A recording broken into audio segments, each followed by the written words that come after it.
नमस्कार दोस्तों, एक दिन भारत की प्राइम मिनिस्टर इंदिरा जी सुबह सुबह उठी और वो अपनी मॉर्निंग टी ले रही थी, यानी सुबह सुबह चाय पी रही थी और उन्हें ख्याल आया कि चलो आज पाकिस्तान को तोड़ दिया जाए, एक नया देश बना दिया जाए। जी नहीं, ऐसा बिल्कुल भी नहीं हुआ था। पाकिस्तान के टूटने के पीछे की असली कहानी ज्यादातर लोगों को पता ही नहीं है। उसके पीछे पाकिस्तान के डिक्टेटर जनरल याह्या खान और जुल्फिकार अली भुट्टो की कुर्सी पाने की वो चाहत, वो लालसा थी जिसके लिए इन लोगों ने अपने ही लोगों का खून बहाया। और फिर एंट्री होती है भारत की इंटेलिजेंस एजेंसी रॉ की। सिर्फ 13 दिन लगे और पाकिस्तान घुटनों पर आ गया, उसको 2 टुकड़ों में बांट दिया गया। ये कहानी है 1971 की,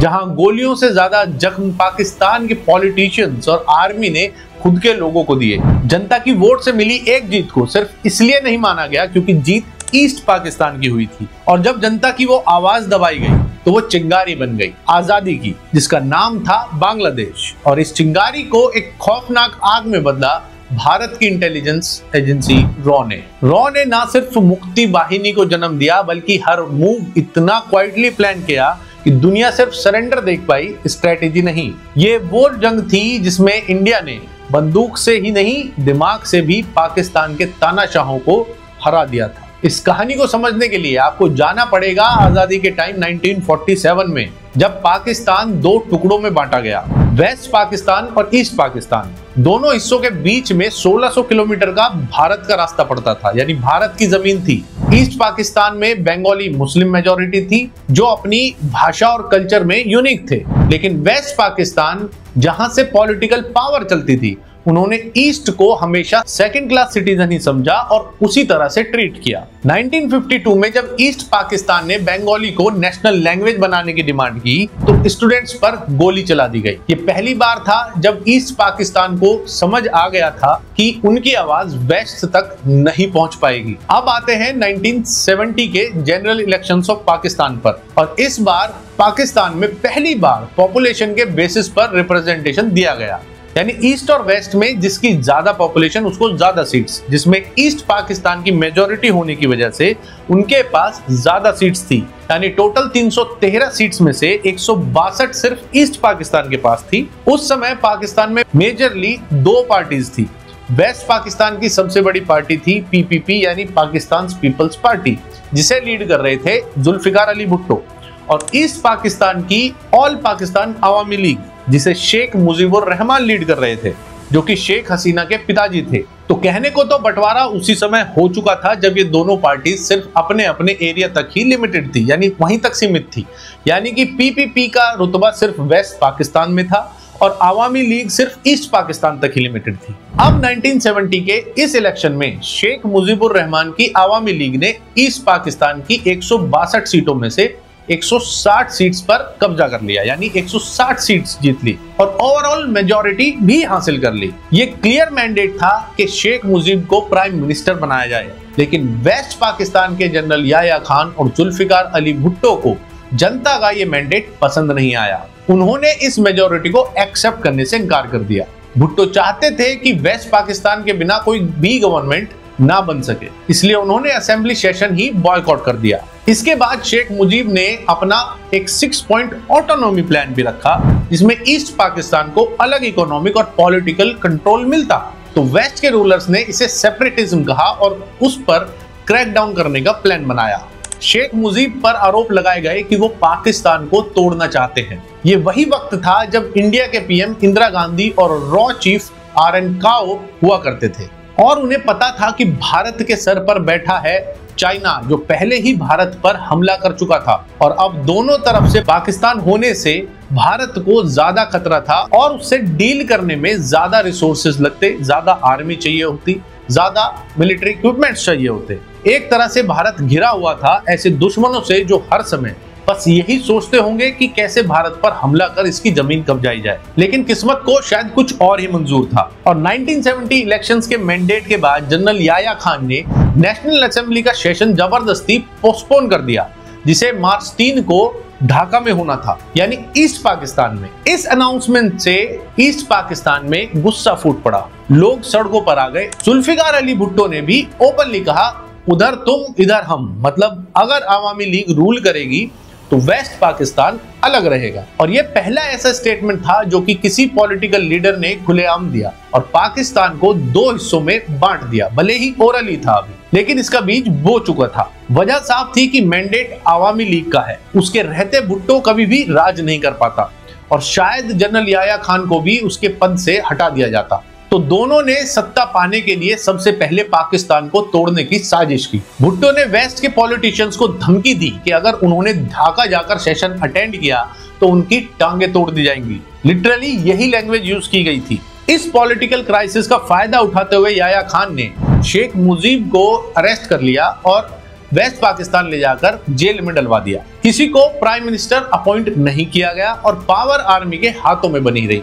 ये सब कुछ ईस्ट पाकिस्तान के लिए एक बिट्रेल जैसा था, एक बड़ा धोखा था, जिसका जवाब ईस्ट पाकिस्तान की जनता देना तो चाहती थी, पर जब तक पाकिस्तानी आर्मी की कमान याह्या खान के हाथ में थी वो लोग मजबूर थे।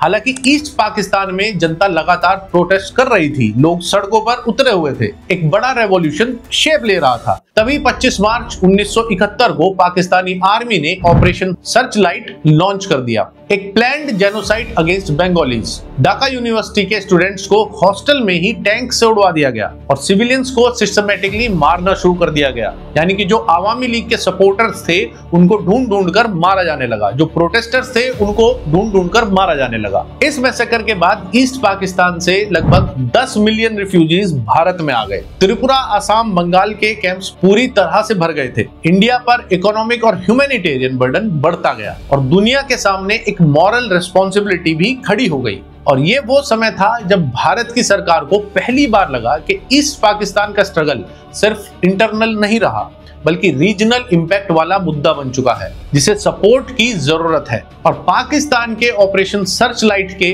बाद इंदिरा गांधी ने कहा अब इस बर्बरता का जवाब दिया जाएगा। और यहीं से इसमें भारत की इंटेलिजेंस एजेंसी रॉ का रोल आता है। रॉ ने एक डिटेल्ड कोवर्ट स्ट्रेटेजी बनाई क्योंकि अब ईस्ट पाकिस्तान में भी जनता का प्रोटेस्ट तोड़ने के बहाने से याह्या खान अपनी काफी आर्मी भेज चुका था, जिसमें उनके टैंक्स और बाकी हैवी इक्विपमेंट्स भी शामिल थे। और भारत को समझ आ रहा था कि ये सब हैवी आर्टिलरी वगैरह सिर्फ पाकिस्तान के प्रोटेस्टर्स पर चलाने के लिए नहीं है बल्कि भारत पर हमला करने की एक साजिश है, जिसमें चाइना और अमेरिका के सपोर्ट से पाकिस्तान लगभग कामयाब हो ही गया था, क्योंकि चाइना और अमेरिका ने इंडिया को ईस्ट पाकिस्तान में इन्वॉल्व होने से बिल्कुल मना किया था।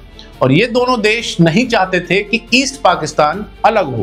पर उसी समय रशिया ने भारत का साथ दिया और अपने जंगी जहाज तुरंत भारत की तरफ डिप्लॉय किए अमेरिका के शिप्स को काउंटर करने के लिए। और यहाँ रशिया ने खुले तौर पर पूरी दुनिया को धमकी दी थी कि अगर भारत पर हमला हुआ तो रशिया अपने न्यूक्लियर बॉम्ब्स इस्तेमाल करने से पीछे नहीं हटेगा। खैर, ये एक पूरा अलग टॉपिक हो जाता है। वापस आते हैं ईस्ट पाकिस्तान पर, जहां एक तरफ भारत पर हमले का प्लान बन रहा था, वहीं उधर रॉ ने चुपचाप मुक्ति बाहिनी को फॉर्म करने का सोचा और उन्हें ट्रेनिंग और हथियार दिए गए।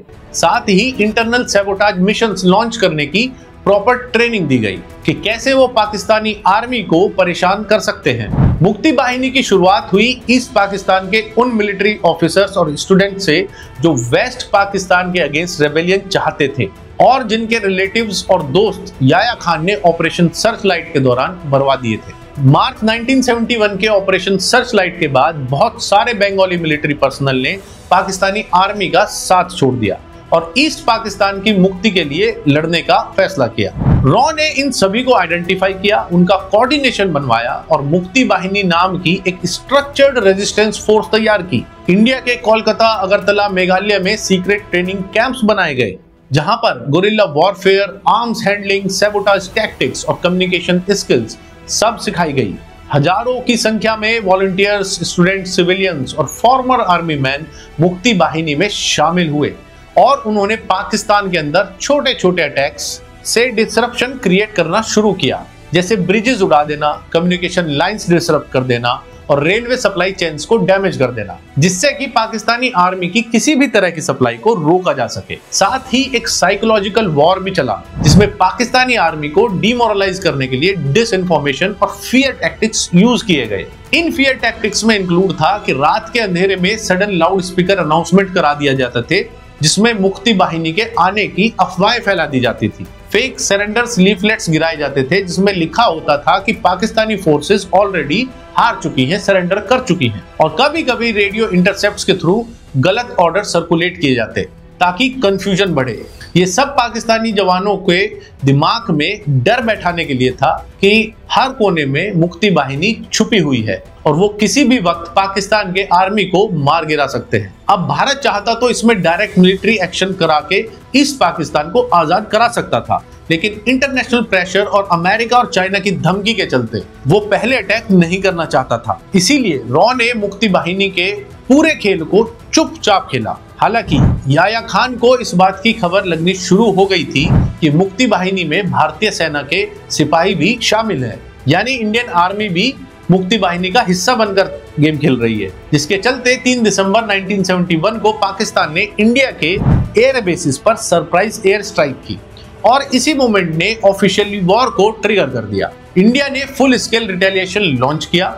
ईस्ट और वेस्ट दोनों फ्रंट्स पर वॉर चालू हो गया, लेकिन ईस्ट पाकिस्तान में मौजूद मुक्ति बाहिनी के रेजिस्टेंस की वजह से वहां पाकिस्तानी आर्मी बहुत ज्यादा वीक थी और नंबर में भी काफी कम थे, क्योंकि बे ऑफ बंगाल में आईएनएस विक्रांत को डिप्लॉय करके इंडिया ने सी ब्लॉकेड एनफोर्स किया, जिससे पाकिस्तान का नेवल सपोर्ट बिल्कुल कट हो गया और वो अपनी आर्मी को ईस्ट पाकिस्तान तक किसी भी तरह की सप्लाई नहीं भेज सके। रॉ ने नेवी के साथ मिलकर ऑपरेशन जैकपॉट अंडर सी एग्जीक्यूट किया। चिटागोंग और मोंगला पोर्ट्स में माइंस लगा के शिप्स को डैमेज किया गया, पाकिस्तानी शिप्स को। ये under water sabotage Bangladesh liberation का मेजर टर्निंग पॉइंट बन गया और अब जो पाकिस्तान भारत पर हमला बोलकर उसकी जमीन हथियाना चाह रहा था, इंडिया आर्मी और मुक्ति बाहिनी ने उल्टा दक्का को सराउंड कर लिया और 16 दिसंबर 1971 यानी 1971 को पाकिस्तान के जनरल नियाजी ने सरेंडर कर दिया।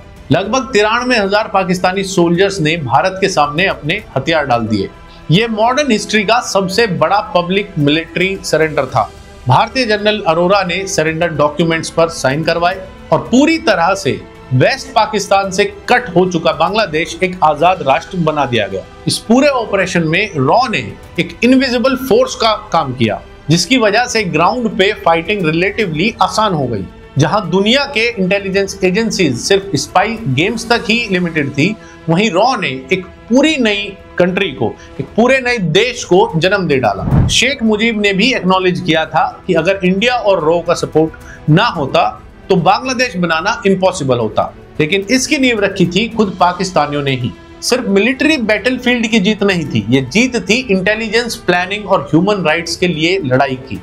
ऐसी लड़ाई जो भारत ने पाकिस्तान के लोगों के साथ हो रहे नाइंसाफी के लिए लड़ी थी, उनका हक उनको वापस दिलाने के लिए लड़ी।